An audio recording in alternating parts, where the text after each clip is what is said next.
ರಾಜ್ಯ ಕಾಂಗ್ರೆಸ್ನಲ್ಲಿ ಇದೀಗ ಸಚಿವ ಸಂಪುಟ ಪುನರ್ರಚನೆಯ ಕಿಚ್ಚು ಹೊತ್ತಿಕೊಂಡಿದೆ. ಸಚಿವರ ಪಟ್ಟಿ ಫೈನಲ್ ಔಟ್ ಆಗ್ತಾ ಇದ್ದಂತೆ ಫೈನಲ್ ಲಿಸ್ಟ್ ಭುಗಿಲೆದ್ದಿದೆ ಆಕ್ರೋಶ. ರಾಜ್ಯ ಕಾಂಗ್ರೆಸ್ನಲ್ಲಿ ಸಂಪುಟ ಪುನರ್ರಚನೆಯ ಕಿಚ್ಚು ಜೋರಾಗಿದೆ. ಸಚಿವರ ಪಟ್ಟಿ ಔಟ್ ಆಗ್ತಿದ್ದಂತೆ ಭುಗಿಲೆದ್ದ ಆಕ್ರೋಶ.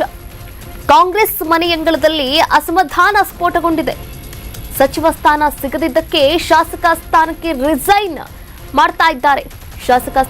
ರಿಸೈನ್ ಮಾಡ್ತಾ ಇದ್ದಾರೆ ಯಶವಂತರಾಯಗೌಡ ಪಾಟೀಲ್.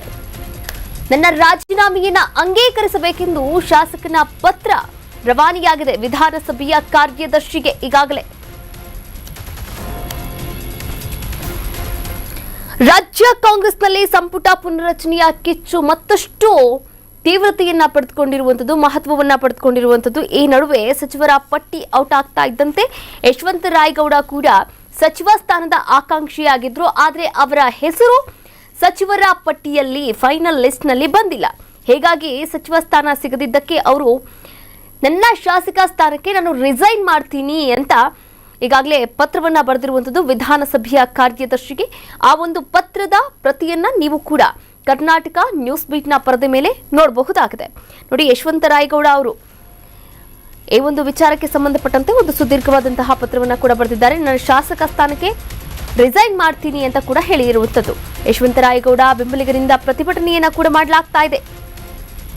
ಶಾಸಕರ ಭವನದಲ್ಲಿ ಬೆಂಬಲಿಗರಿಂದ ಪ್ರತಿಭಟನೆ ನಡೀತಾ ಇದೆ. ವಿಜಯಪುರ ಜಿಲ್ಲೆಯ ಇಂಡಿ ಕ್ಷೇತ್ರದ ಕಾಂಗ್ರೆಸ್ ಶಾಸಕ 3 ಬಾರಿ ಶಾಸಕರಾಗಿರ್ತಕ್ಕಂಥ ಯಶವಂತರಾಯಗೌಡ ಪಾಟೀಲ್ಗೆ ಸಚಿವ ಸ್ಥಾನವನ್ನ ನೀಡಿ ಅಂತ ಅವರ ಬೆಂಬಲಿಗರು ಒತ್ತಾಯವನ್ನು ಮಾಡ್ತಾ ಇದ್ದಾರೆ. ಬೇಕೇ ಬೇಕು, ನ್ಯಾಯ ಬೇಕು ಎನ್ನುವಂತಹ ಘೋಷಣೆಗಳು ಕೂಡ ಮೊಳಗ್ತಾ ಇರುವಂತದ್ದು. ನೋಡಿ, ಯಶವಂತರಾಯಗೌಡ ಅವರು ಅನುಭವಿ ಶಾಸಕರು ಅಂತಾನೆ ಹೇಳ್ಬಹುದು. ಯಾಕಂದ್ರೆ ಈಗಾಗಲೇ 3 ಬಾರಿ ಶಾಸಕರಾಗಿ ಕಾರ್ಯವನ್ನ ನಿರ್ವಹಣೆ ಮಾಡಿದ್ದಾರೆ. ಹೀಗಾಗಿ ವಿಜಯಪುರ ಜಿಲ್ಲೆಯ ಇಂಡಿ ಕ್ಷೇತ್ರದ ಕಾಂಗ್ರೆಸ್ ಶಾಸಕ ಯಶವಂತರಾಯಗೌಡ ಅವರಿಗೆ ಇದು ಒಮ್ಮೆ ಆದರೂ ಅವಕಾಶವನ್ನ ಕೊಡಬಹುದಿತ್ತು ಅನ್ನೋದು ಅವರ ಬೆಂಬಲಿಗರ ವಾದ ಆಗಿರುವಂಥದ್ದು. ಅದರಲ್ಲೂ ಕೂಡ ಸಚಿವ ಸ್ಥಾನ ಸಿಕ್ಕೇ ಸಿಗುತ್ತೆ ಎನ್ನುವಂತಹ ಆಕಾಂಕ್ಷೆಯಲ್ಲೂ ಕೂಡ ಇದ್ರು, ಸಚಿವರು ಕೂಡ ಇದ್ರು, ಹಾಗೆ ಅವರ ಬೆಂಬಲಿಗರು ಕೂಡ ಇದ್ರು. ಆದರೆ ಅವರ ಆಸೆಗೆ ತಣ್ಣೀರನ್ನ ಎರಚಿರುವಂಥದ್ದು ಹೈಕಮಾಂಡ್. ಈ ಒಂದು ವಿಚಾರಕ್ಕೆ ಸಂಬಂಧಪಟ್ಟಂತೆ ಈಗಾಗಲೇ ನೀವು ಕೂಡ ದೃಶ್ಯಾವಳಿಗಳಲ್ಲಿ ಗಮನಿಸಬಹುದಾಗಿದೆ.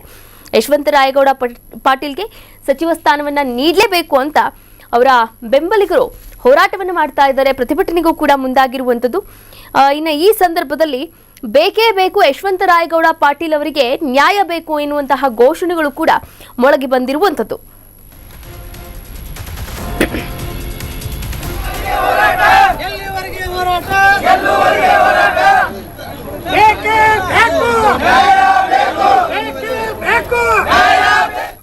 ಕರ್ನಾಟಕ ನ್ಯೂಸ್ ಬೀಟ್ ಫಾಲೋ ಮಾಡಿ, ಸಬ್ಸ್ಕ್ರೈಬ್ ಮಾಡಿ.